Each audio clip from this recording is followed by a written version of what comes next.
ఓ మంచి దేవుడా అని వెంకటేష్ పెట్టినట్టు పెడతాను. చిన్న కదా, వెరీ గుడ్. సరే, మరి నా ప్రశ్న ఏంటంటే, నువ్వు తినే ముందు ప్లేట్లో అమ్మ ఆ పప్పులో నెయ్యి వేస్తుందా? బాగుంటుంది కదా. మరి నువ్వు తిందామని స్పూన్ చేత్తో అలా ముట్టుకునే లోపులో ఎవడో గొట్టంగాడు వచ్చి అని ఉమ్మేశాడు. తింటావా?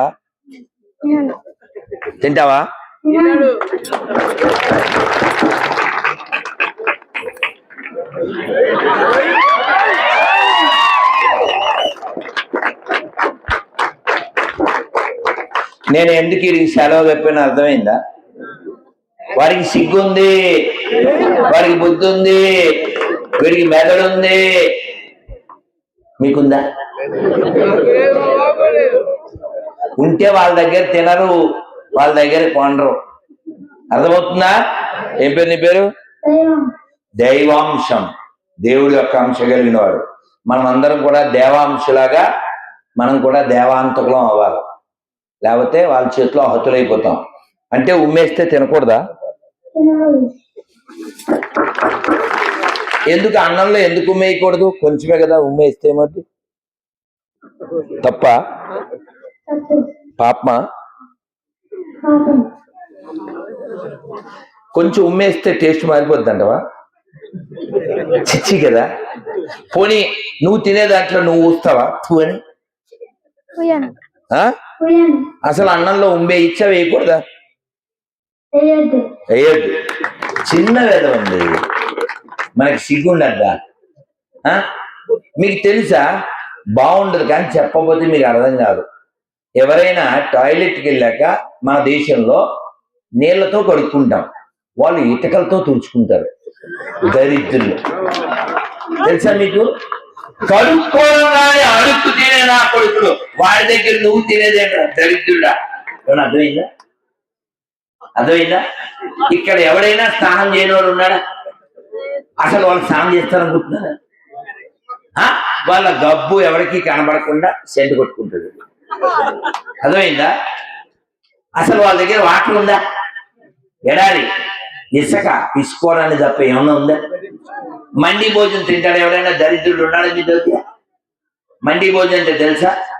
అది ఎడారి కాబట్టి వాళ్ళు దొరకో జంతువు దొరికితే ఇది నాకు అని పీకు తింటారు. పిశాచి నా కొడుకు. అది నువ్వెందుకు తింటావురా? నీకేం కోరుకురా దరిద్రుడా? అందరు ఎంగిల్ తినడానికి. అది మండి భోజనం కాదురా, పంది భోజనం రా, పంది. ఎవరిది ఆడు ప్లేట్లో పెట్టు తినాలి. చిన్న బిడ్డ, వీడికున్న సిగ్గు నీకు లేదా? ఉందా లేదా? ఇప్పుడు ఉందా? అప్పుడు లేదు, ఇప్పుడు ఉందా లేదా? ఉందా? ఇప్పుడు ఉందా లేదా? ఉంది కదా. అయితే దేవాంశతో పాటు చేయబెట్టండి. చేయబెట్టరా దేవాంశ? Right hand. ఇది బరువుగా ఉంది, ఇది మళ్ళీ తీసుకో. పెట్టండి. చెప్పండి. ఈ భారతదేశంలో, ఈ హిందూ రాష్ట్రంలో, ఈ ఆర్యావర్తనంలో, ఈ ధర్మ భూమిలో, ఈ కర్మ భూమిలో, ఈ వేద భూమిలో, ఈ పుణ్య భూమిలో, ఈ తపో భూమిలో, ఈ దేవ భూమిలో హిందువుగా జన్మించిన నేను,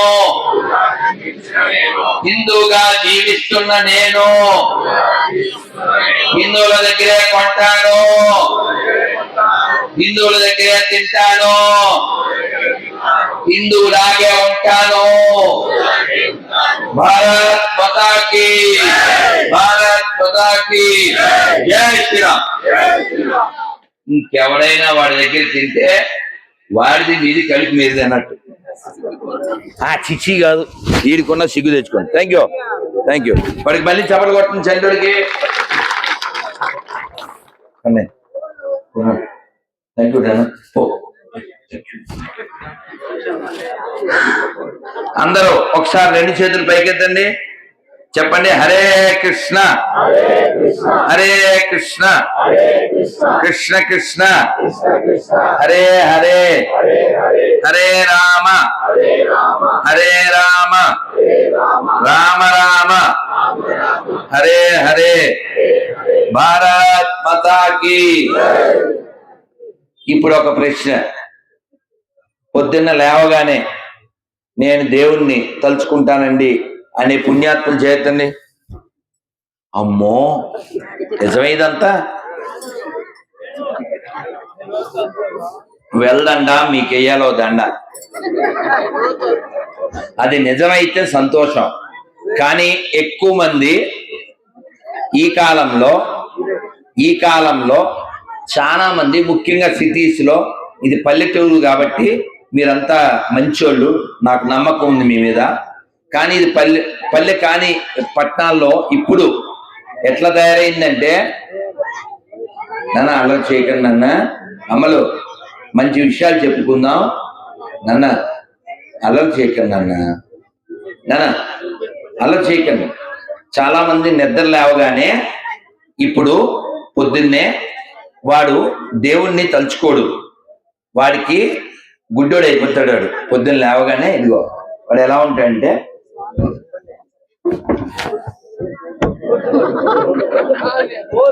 హలో ఎడ్డి వేదవ, గుడ్డి వేదవ, పొచ్చు చేసేది ఇది. అలా మాత్రం ఎప్పటికీ చేయకండి. చక్కగా రెండు చేతులు చూసుకోండి, అందరూ రెండు చేతులు చూసుకోండి. నిద్ర లేవగానే మీరు ఇలా చేతులు ఇలా అనుకుని కంటి మీద పెట్టుకుని నెమ్మదిగా కళ్ళు తెరుస్తూ రెండు చేతులు చూస్తూ చెప్పండి, నేనేం చెప్పానో చెప్పండి. అవన్నీ రావు, ఆ కరాకరి అవన్నీ మా నోరు తిరగదు, మేము ఈజీ మెదడు ఉండాలి మాకు. చెప్పండి, హరి హరి హరి హరి హరి హరి హరి హరి. ఇది కూడా చెప్పలేకపోతే వేసుకోరి, మరి అంతే కదా, షార్ట్ మెథడ్ ఇది, అర్థమైందా? కాబట్టి పొద్దున్న లేస్తూనే హరి హరి అంటూ నిద్ర లేవాలి. మనం బతికేమంటే మనం చచ్చిపోయిన తర్వాత కూడా మనని గుర్తు తెచ్చుకునేలా మనం బతకాలి, అంతేగాని ఎవరో చంపేస్తే చచ్చిపోయేలా కాదు. అలాగే స్వామీజీ ఇంకో పేరు చెప్పారు కదా, తేజ్ బహదూరు, భాయిమతి దాసు. మనం ఎలా తయారవ్వాలి అంటే, వాడు మన నాలుగు కొడితే మనం ఒకటైనా కొట్టాలి, వాడు మన వాళ్ళని 10 మందిని చంపితే మనం కనీసం వాళ్ళ ఇద్దరిని చంపాలి. ఎందుకంటే చావో రేవో అనే పరిస్థితి తప్ప నువ్వు ఉపన్యాసాలు చెప్తే వినే పరిస్థితి లేదు, వాడికి లాజిక్ అక్కర్లే. ఎందుకంటే వాడు మూర్ఖ మతం, రాక్షస మతం. దేవుడు ఉన్నాడు అని నమ్మేవాళ్ళు ఈ ప్రపంచంలో జనాభా 800 కోట్ల మంది ఉంటే అందులో 99% మంది దేవుడు ఉన్నాడని నమ్ముతారు. దేవుడు ఉన్నాడు అని నమ్మినప్పుడు మనం అంతా కలిసి ఉండాలి కదా.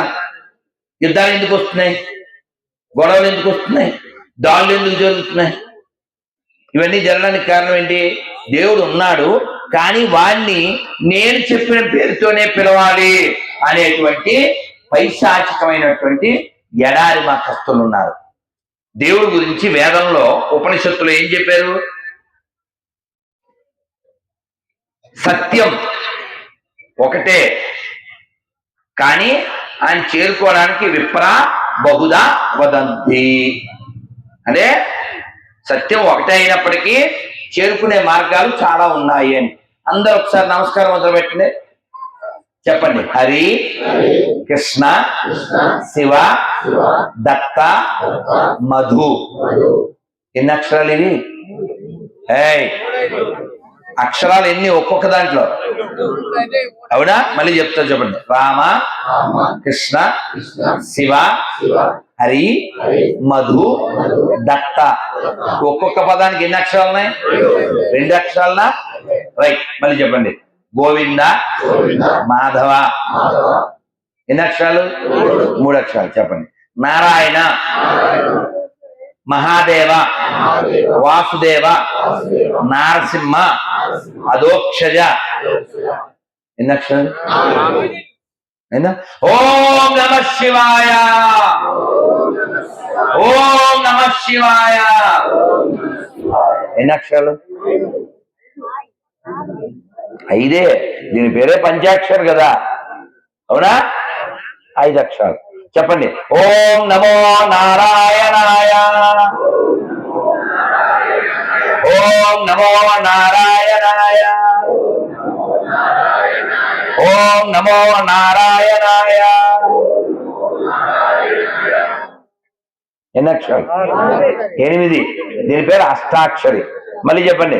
ఓం నమో భగవతే వాసుదేవాయ. ఓం నమో భగవతే వాసుదేవాయ. ఓం నమో భగవతే వాసుదేవాయ. ఎన్ని అక్షరాలు? దీని పేరు 12. ద్వాదశాక్షరి అంటారు. ధ్రువుడని ఓ చిన్న పిల్లవాడు, 6 ఏళ్ళు. వాళ్ళ పిన్ని ఆయన్ని వాళ్ళ నాన్నగారు ఒళ్ళోంచి లాగేసిందని పౌరుషం వచ్చి అడవికి వెళ్ళి ఇదిగో ఇలా ఒక కాలు మీద 3 రోజులు ఇలాగే నుంచుని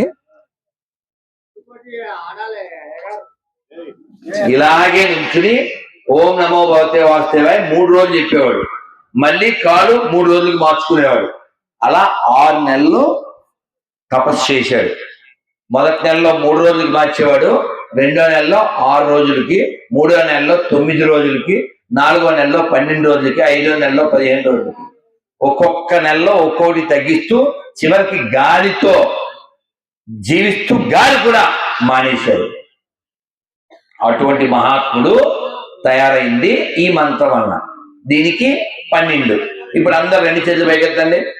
హరే కృష్ణ హరే కృష్ణ కృష్ణ కృష్ణ హరే హరే హరే రామ హరే రామ రామ రామ హరే హరే. భారత్ మాతా కీ. ఇది ఎన్ని అక్షరాలు? ఇది చెప్పింది హరే కృష్ణ 32 అక్షరాలు. మొదలు చెప్పింది 2 అక్షరాలు, ఇప్పుడు లాస్ట్ లో చెప్పింది. అంటే మనిషి భగవంతుని పొందడానికి 2 అక్షరాలతో చాలు, 32 అక్షరాల దాకా కూడా వెళ్ళొచ్చు. అసలు ఒక అక్షరమే చాలు. అది నా ఉపన్యాసం ముందే చెప్పాము. ఏంటది? ఓం. కాబట్టి భగవంతుని పొందడానికి ఓమిత్యేకాక్షరం బ్రహ్మ, ఒక అక్షరం చాలు. కానీ దరిద్రులు ఈ ప్రపంచాన్ని నాశనం చేయడానికి 2 మతాలు పెట్టుకుని దేవుణ్ణి ఈ పేరుతోనే పిలవాలి. పిలవకపోతే ఆడికి బీపీ వచ్చేది. ఆడి గాడ్డా? వాడు గాడ్డా? ఇప్పుడు వీడి పేరు దేవాంశు తెలుసు, పిలుస్తాను. ఆయన ఎవరో నాకు తెలియదు, ఆయన పిలవాలి. ఆయన పిలుస్తుంటే వాళ్ళు ఇల్లు చూస్తున్నారు. కళ్ళు పెట్టుకున్నాడు కదా, ఆయన ఎలా పిలు అన్నాను. అది అవమానమా? కాదు కదా. ఆ టోపీ పెట్టుకున్నాడే, ఆ మెల్లో సంచి చేసుకున్నారా పెద్ద అని పిలువ అన్నా. అది అవమానమా? కాదు కదా. ఒక మనిషి నన్ను అర్థం చేసుకుంటున్నాడు కదా. ఒక మనిషి ఆ బ్యాగ్ వేసుకున్న పెద్ద ఆయన అన్న, అని పేరు నాకు తెలియదు. అని ఈ ఊళ్ళో ఎంత గొప్ప అయినో ఏమైనప్పటికీ నాకు పేరు తెలియదు కాబట్టి ఆ బ్యాగ్ వేసుకున్న పెద్ద ఆయన. ఆయన అవమానమా? కాదు కదా. ఆయన అర్థం చేసుకుంటున్నాడు కదా. అరే, ఒక మనిషి నన్ను అర్థం చేసుకున్నప్పుడు దేవుడు నన్ను అర్థం చేసుకోడా? వాడిని 2 అక్షరాలతోనే పిలవాలా, 3 అక్షరాలతోనే పిలవాలా? అలా పిలవకపోతే వాడు నరకంలో వేసేస్తే వాడు గాడ్డా రాడ్డా? వాడు ఫ్రాడ్. కాబట్టి అటువంటి ఎడారి మతాల నుంచి మన దేశాన్ని, మన ధర్మాన్ని, మన పిల్లల్ని, మన తల్లుల్ని, మన పల్లెల్ని మనం కాపాడుకోవాలి. అందరూ నమస్కారం మొదలు పెట్టండి. భగవద్గీతలో ఓ శ్లోకం చెప్తాను. మత్త పరతరం నాణ్య కించిదస్తి ధనంజయ మై సర్వమిదం ప్రోతం సూత్రే మణిగణా ఇవ. ఇది భగవద్గీతలో 7వ అధ్యాయంలో 7వ శ్లోకం. నేను మీ అందరికీ మంచి భోజనాలు ఉన్నాయి కాబట్టి మీరు చెవులు ఇక్కడ వాడండి, నోరు అక్కడ వాడండి. ఇక్కడ నోరు వాడకండి. ఎందుకంటే నిత్యం సన్నిహితో మృత్యువు, చావు మన పక్కనే ఉంది. మనం అందరం పుట్టినప్పుడే మనకి ఎంఎఫ్డి, దాని కింద ఈఎక్స్పి అని రాసి ఉంటుంది. ఎంఎఫ్డి అంటే మ్యానుఫ్యాక్చర్ డేట్, ఈఎక్స్పి అంటే కాబట్టి ఎవరన్నా చచ్చిపోతే ఎక్స్పైర్డ్ అంటాం కదా. అది మనకి రాసిస్తే పంపిస్తారు. మెడిసిన్ మీద రాసి ఉంటది, మంద కూడా రాసి ఉంటది, మనకు కనబడదు కాబట్టి ఐబ్రో ఐబ్రో అని ఐబ్రోస్ ఎగరేస్తా ఉంటాం. అందరికీ రాసే పంపించారు. ఆ ప్యాకెట్ పంపించేటప్పుడే, సరుకు డెలివరీ చేసేటప్పుడే దాని మీద MFD కింద EXP రాశారు. మనకి తెలియక నేను ఇక్కడే ఉంటాను అని అనుకుంటూ జల్సా సాంగ్ పాడుకుంటూ జల్సా చేస్తుంటాం. ఖచ్చితంగా మనందరికీ చావు సిద్ధమే ఉంది. ఆ చావు వచ్చే లోపల ఏం చేయాలో భగవద్గీత చెప్తుంది, భాగవతం చెప్తుంది, రామాయణం చెప్తుంది. కానీ మనం చదవకపోవడం వలన మనం ఏమీ తెలుసుకోకుండానే మరణిస్తున్నాం. మళ్ళీ జన్మ వస్తుందా? ఏ జన్మ వస్తుంది మనకి తెలియదు. అందుకని మళ్ళీ మళ్ళీ ఈ జన్మ దొరకదు కాబట్టే హిందీలో చెప్పారు, జిందగీ నమ్మిలేగా దొబారా, ఇది మళ్ళీ రాదు. అందుకని 84 లక్షల జన్మల తర్వాత వచ్చిన ఈ జన్మని వ్యర్థం చేసుకోకుండా భగవంతుణ్ణి అర్థం చేసుకునే ప్రయత్నం చేయాలి. దానికోసం మీరు బాగా వినండి. మీరు ఇందులో రోజు నేను వంట చేస్తానండి మా ఇంట్లో వాళ్ళకి అనే తల్లులు చేయొద్దండి. స్విగ్గీ బ్యాచ్లు ఎవరు లేరు ఇక్కడ, జొమాటో బ్యాచ్లు ఎవరు లేరు. ఎందుకంటే పల్లెటూరు. ఎందుకంటే గరికపాటి వారు జోక్ చేశారు, మా అమ్మాయికి వంట బాగా వచ్చండి అని ఇదివరకు చెప్పేవారు. ఇప్పుడు ఏం చెప్తారు, మా అమ్మాయికి ఆర్డర్ పెట్టడం బాగా వచ్చండి. అబ్బాయి వచ్చేసరికి వెంటనే ఆర్డర్ పెట్టి ఉంచుతుందండి. ఎందుకంటే మీ అమ్మాయికి వంట వచ్చా అని అడిగితే మా అమ్మాయికి మజ్జిగ వండడం వచ్చండి. ఈ పిల్ల అత్తోరింటికి వెళ్ళింది, అమ్మా అన్నం ఎలా వండాలి అంది. అదేమిటే పిచ్చిమోహ, 2 గ్లాసులు బియ్యం 4 గ్లాసులు నీళ్లు పెట్టు అంతే అన్న. అది పెట్టి గంట అయింది, ఎంతకే అన్నం రావట్లేదు. భారతి అర్థమైందిగా. 2 గ్లాసులు బియ్యం కుక్కర్లో నిలబెట్టింది, బియ్యం పట్టుకొచ్చి 4 గ్లాసులో నీళ్లు బట్టి అందులో పెట్టింది. ఇంకా బియ్యం కడగడం, ఆ నీళ్లు బారబోసి కొత్త నీళ్లు పోయడం, దాన్ని చెక్ చేయడం ఏం లే. 2 గ్లాసుల్లో బియ్యం నిలబెట్టింది రా, 2 గ్లాసులు 4 గ్లాసుల్లో నీళ్లు నిలబెట్టింది, మూత పెట్టింది. ఏమవుద్ది? అన్నం వస్తుందా? పొట్టక్క అన్నం వస్తుంది. అది రాను రాను రాజుగారి గుర్రం. అదైందా? అందుకని నేనేం చెప్తా అంటే, తల్లులు మీ పిల్లలకి వంట నేర్పండి, ఆడపిల్లలకి గాజులు వేసుకోవడం నేర్పండి, కట్టు బొట్టు నేర్పండి. మన ఆడపిల్లల్ని మనమే సరిగా పెంచకపోవడం వలన వాళ్ళు ఓయో రూమ్లో తేలుతున్నారు, ఎక్కడో మరక దగ్గర కాలుతున్నారు. వాళ్ళ జీవితం మధ్యలోనే అంతమైపోతుంది మనం సరిగా పెంచకపోవడం వలన. అందుకని 3 విషయాల్లో జాగ్రత్తగా ఉండండి. అందరూ చెప్పండి, కట్టు బొట్టు జుట్టు. అప్పుడే మనం ఇట్టు, లేకపోతే పట్టు. అర్థమవుతుందా? వాడెవడికో అర్థమైందా? వాడెవడికో చెంపలు 2 కారిపోయింది. ఎరా ఏమైంది అని అడిగారు. ఏం లేదురా, నేను బట్టలు ఐరన్ చేస్తున్నాను, అప్పుడే సురేష్ గారు ఫోన్ చేశాడు. అయితే అర్థమైందమ్మా? అర్థమైందా? అవునరా, ఒక పక్కన సరే, రెండో పక్కన దరిద్రుడు మళ్ళీ ఫోన్ చేశాడు రా. మీరు చెప్పండి, దరిద్రుడు ఫోన్ చేసినోడే వీడా? అవునా కదా? మనం వంట చేయడానికి వెళ్తూ ఎలా వెళ్తున్నాం? ఇదిగో ఆ వంటిట్లోకి వెళ్ళేటప్పుడు వదినా చెప్పు వదినా, ఓకే ఓకే ఓకే. ఇప్పుడు మనం ఇలా సెల్ల పెట్టుకుని, ఇలా సెల్ల చెవిలో పెట్టుకుని మనం చేసే వంట హలాల్ వంట అవుతుందా అవదా? హలాల్ అంటే తెలుసుగా, తుపుకు తుపుకు. ఈ దేశంలో 2 బ్యాచ్లు ఉన్నాయి, తుపుకు తుపుకు బ్యాచ్, తొగడా తొగడా బ్యాచ్. ఈ 2 ప్రమాదం బ్యాచ్లు. నువ్వు సెల్ ఇక్కడ పెట్టుకుంటే ఇక్కడ సెల్లో ఇదేమో జొల్లు, దీనివల్ల ఫలితం నిల్లు, నెలాఖరులో బిల్లు, అప్పుడు ఉంటుంది థ్రిల్లు. అవునా కదా? ఈ లోపల పడద్దు మీ ఆయన గుండెకి చిల్లు. అవునా కదా? అందుకని అమ్మ మీ అందరికీ దండం పెట్టి చెప్పేది ఏంటంటే, అన్నం వండేటప్పుడు మీరు కిచెన్లోకి వెళ్లే ముందే ఎవరితో మాట్లాడాలో వదినతోనో అక్కతోనో అందరితో మాట్లాడేసి కిచెన్లోకి వెళ్లే ముందు ఆ సెల్ ఫోన్లో రామాయణం అని కొట్టితే శ్రీభాష్య అప్పలాచార్యులు వారు, మహాత్ములు, చాగంటి గారు, గరికపాటి వారు, సామవేదం వారు ఎందరో చెప్పారు, మల్లాది వారు ఎందరో చెప్పాను. రామాయణం, భాగవతం, భారతం వస్తుంది. అబ్బా మనకేడర్థం అవుతాయి అబ్బాయి ఇవన్నీ అలా అనుకున్నావా?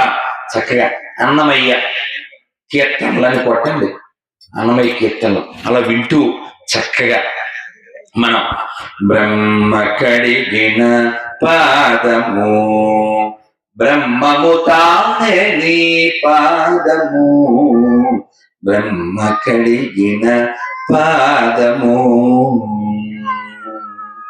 చెలగి వసుద గొలిచిన నీ పాదము, బలితల మోపిన పాదము, చెలగి వసుద గొలిచిన నీ పాదము, బలితల మోపిన పాదము, తలకక గగనము తన్నిన పాదము, తలకక గగనము తన్నిన పాదము, బలరిపుగాచిన పాదము, బలరిపుగాచిన పాదము, బ్రహ్మ కడిగిన పాదము. ఇలా మీరు వింటూ వంట చేశారనుకోండి, మీ మనసు చక్కగా వెంకటేశ్వర పాదాల మీద ఉంటుందా ఉండదా? అలాగే ఇక్కడ ఎంతమంది భద్రాచలం వెళ్ళారు చేయొచ్చండి? ఓ దండికి వెళ్ళారు కదా. భద్రాచలం గుడి ఎవరు కట్టించారు? అక్కడ రాముడు పక్కన ఎవరెవరు ఉంటారు? అవునా? అలా రాముణ్ణి రామదాస్ గారు ఏమని కీర్తించారు చెప్పండి కొంచెం మీరు, నేను చెప్తాను. పాహి రామ ప్రభో, చక్కగా మీ గొంతులు బాగున్నాయి, చక్కగా చెప్పండి. వెల్దండ మీకు పూలదండ, లేదా మీ మొహమ్మండ, మరి అంతే కదా, మరి అంతే కదా, చెప్పండి. పాహి రామ ప్రభో. చూసారా పూలదండ అంటే ఏ లెవెల్కి వచ్చారు సార్, అదృష్టారు మీరు. పాహి రామ ప్రభో. ఎందుకంటే మీరు ఇప్పుడు భోజనం చేస్తారు కాబట్టి మీకు గొడవ లేదు, మరి నేనేం తిన్నా, నీళ్ళే అవి కూడా అయిపోతున్నాయి. అందుకని నాకు బలం ఎలా వస్తుంది? ఇప్పుడు చెవులే, మీరు బాగా పాడితే నాకు బలం వస్తుంది, అందుకని పాడను. పాహి రామ ప్రభో, పాహి రామ ప్రభో, పాహి భద్రాద్రి వైదేహి రామ ప్రభో, పాహి రామ ప్రభో, పాహి రామ ప్రభో, పాహి భద్రాద్రి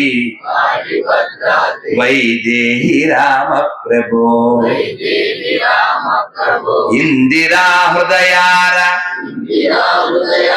విందాదిరూఢ నందనాకార ఆనంద రామ ప్రభో, ఎందునే చూడ నీ సుందరానందము, కందులో కన్నులిం పొందరామ ప్రభో, పాహి రామ ప్రభో, పాహి రామ ప్రభో, పాహి రామ ప్రభో, పాహి రామ ప్రభో. బోలో సీతారామచంద్రమూర్తి భగవానికి, లక్ష్మణ స్వామికి, పవసుధవీర హనుమానికి, భద్రాద్రి రామదాస్ గారికి గోవింద గోవింద.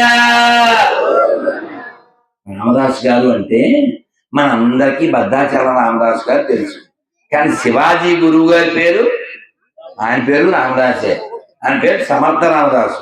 ఆయనకి భోలేరామ్ అని శిష్యుడు ఉన్నాడు. గురువు గారు ఊరెళ్తూ రే రాములు వారికి నైవేద్యం పెడుతూ ఉండు అన్నారు. మన వాడేదో వంట చేశాడు, నైవేద్యం పెట్టాడు. పెడితే మరి దేవుడు తిండ కదా, మన వాడు తొందర తిను, నాకు పనులు ఉన్నాయి అన్నాడు. ఎవరిని? రాములు వారిని. వాడు వాడి డిమాండ్ అసలు మామూలు ఏదో ఈయనతో మాట్లాడినట్టు మాట్లాడేస్తున్నాడు. తొందర తిని నా పనులు ఉన్నాయి. వాడు అడిగిన తీరుకి రాముడు సరే ఎందుకు వచ్చిందిలే వీడు అని తినేశాడు. తినేసి గిన్నెచ్చాడు. వీడు మొత్తం తినేసావు అన్నాడు. నువ్వే కదా తిన్నాను, మొత్తం తింటే మరి నాకు. ఓహో, ఇప్పుడు ఏమన్నా రాములు వారిని అలా అంటే సీతాదేవి హట్ అయిపోదు. ఒరే మా ఆయన్ని ఏమనకరా, నీకు అట్టేసి పెడతాను ఏదో ఒకటి అన్నాడు. ఎవరు? సీతాదేవి అట్టేసి పెడితే వీడు తినాలా? తిన్నం మానేసి అది పట్టుకుని వెళ్ళి, ఒరే ఎక్కడికి వెళ్తున్నావు అన్నారు. మా గురువు గారి పట్టు అంటే ఇష్టం. మీ గురువు గారు ఎక్కడెక్కడ ఉన్నారా? కాశీ దగ్గరలో. అదంతా నా దగ్గరనే వెళ్ళాలి. ఇప్పుడు చూడండి, సీతాదేవి వీడేమో తినలేదు, అట్టు పట్టుకుని వెళ్తా అన్నాడు. ఇంకా రాములు వారు తప్పదు కదా, మరి ఇష్యూ పెద్ద అయిపోతుందని ఒరే హనుమంతు వీడిని తీసుకెళ్ళరా అన్నారు. ఎవరిని? మనవాడు ఒరే వెళ్ళకరాని ఆయన మీద కూర్చుని వెళ్ళాడు. ఎక్కడికి వెళ్ళాడు? ఈయన మహారాష్ట్రలో గురువుగారి పీఠం, కాశీ దగ్గర గురువు గారు అన్నారు. మన వాడు హనుమంతుడి మీద దిగి ఎవడు గురువు గారు అన్నారు. నువ్వా? ఎలా వచ్చాడు నువ్వు? ఇప్పుడు ఆశ్చర్యపోవాం మనం ఆశ్చర్యపోవాం లేదా? ఇప్పుడు ఇక్కడ చూసాం, 10 నిమిషాల్లో హైదరాబాద్ ఎక్కడ చూసేస్తామని. నువ్వెలా వచ్చాడు అన్న. అబ్బే నేను ఎలా వచ్చాను తర్వాత సంగతి, మీరు అట్ట వేశారు సీతమ్మ. అసలు నువ్వు ఎలా వచ్చావురా? ఆ కోతేమిట అది కోతేమిట హనుమంతుడు రా అన్నారు. అదేమన్నా తెలియదు, మీరు అట్టు తినండి గురువు గారు చాలా బాగుంది. గురువు గారు అట్టు తినాలి అనే ధ్యాస తప్ప అది తీసుకొచ్చింది హనుమంతుడు, అట్టేసిన సీతమ్మ అది లెక్కలేదని. ఆయన మనసంతా ఎక్కడ ఉంది? గురువు గారు. అలాంటి గురువులు, అలాంటి శిష్యులు ఉన్న మన దేశంలో ఇప్పుడు ఎలా తయారయ్యారు? అదృశ్యమాడు గురువు గారిని గురువు గారు నవ్వు అప్పుకుంటున్నావు కదా, అలా తయారయ్యమ్మా. అవునా కదా? అలా తయారవ్వకు. అర్థమవుతుందా? డెడికేషన్ ఉండాలి, ఎడ్యుకేషన్ ఉండాలి, డివోషన్ ఉండాలి. ఇవి రావాలంటే మనం వినాలి. మరి మీ ఇంట్లో రామాయణం కానీ, భౌతికత కానీ, భాగవతం కానీ ఏదైనా ఒక మన సనాతన ధర్మానికి సంబంధించిన ఒక బుక్ అయినా ఉంది అన్నది చేతండి. అబ్బో చాలా చేతులు దించండి.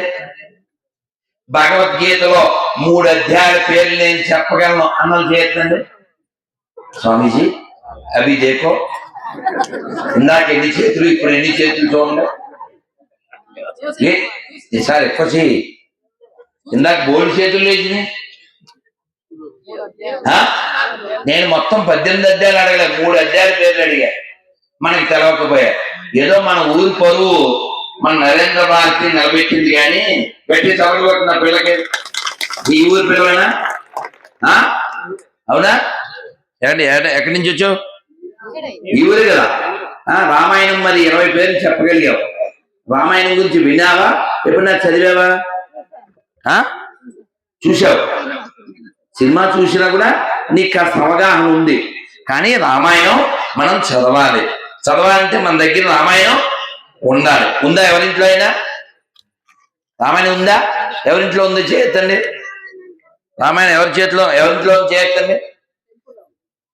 మీ ఇంట్లో ఉందా?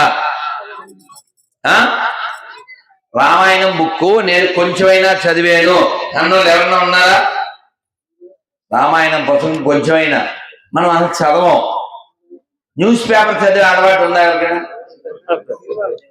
స్వామీజీ దేకో. న్యూస్ పేపర్ చదవడం తప్పు కాదు, కానీ రామాయణం చదవకపోవడం తప్పు కదా. మనకు కొంచెం కూడా భక్తి లేకపోతే ఈ జన్మ ఏమైపోతుంది? మళ్ళీ జన్మ వస్తుందా? మీకు ఒక కథ చెప్పి నేను వెళ్తాను. చప్పటి కొట్టు మా నరేంద్రమ్మ. మన ఊరి పరువు నిలబెట్టింది కదా. ఇది వెళ్ళదండ, అందుకే మా నరేంద్రకు దండ. ఎవరైతే చదవలేదో మీ మొహం అండ. మరి అందుకంటే ఏం చెప్పాను నేను?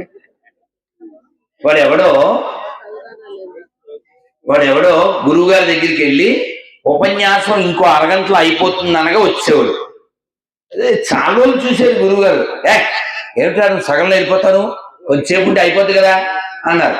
లేదు గురుగారు, షాప్ 7:30కి నేను వెళ్ళిపోవాలి, మా పిల్లలు భార్య ఎదురు చూస్తారు, వాళ్ళకి నేనంటే చాలా ప్రేమ అన్నాడు. అవునా అంటే, నేను లేకపోతే మైనే ప్యారికియా, నేనే బాసు, నేను లేకపోతే మా ఇంట్లో ఉన్నది పీసు అయిపోద్ది, పీసు మొత్తం ఫ్యామిలీ లాసు అని ఏదో చెప్పాడు. నిజంగా నీ మీద ఇంట్లో వాళ్ళకి అంత ప్రేమ ఉందా? ఉంది గురువు గారు అన్నాడు. సరే, చిన్న టెస్ట్. ఏంటా టెస్ట్? ఇదిగో ఈ టాబ్లెట్ ఇస్తాను, ఇంటికి వెళ్ళాక వేసుకో, ఆ తర్వాత సినిమా తెర మీద చూడు అన్నారు. వీడు వెళ్ళాడు, కోడల్ని పిలిచాడు, మంచినీళ్ళు తెమ్మన్నాడు, టాబ్లెట్ అలా వేసుకున్నాడు. కాసేపటికే బెక్క వేసిపోయాడు, అదే గట్టిగా శవంలా అయిపోయాడు. ఆ లోపలికి వెళ్ళి సినిమా చూసి ఈ బయటకు వచ్చేసరికి ఇక్కడ 70mm లో మనోడు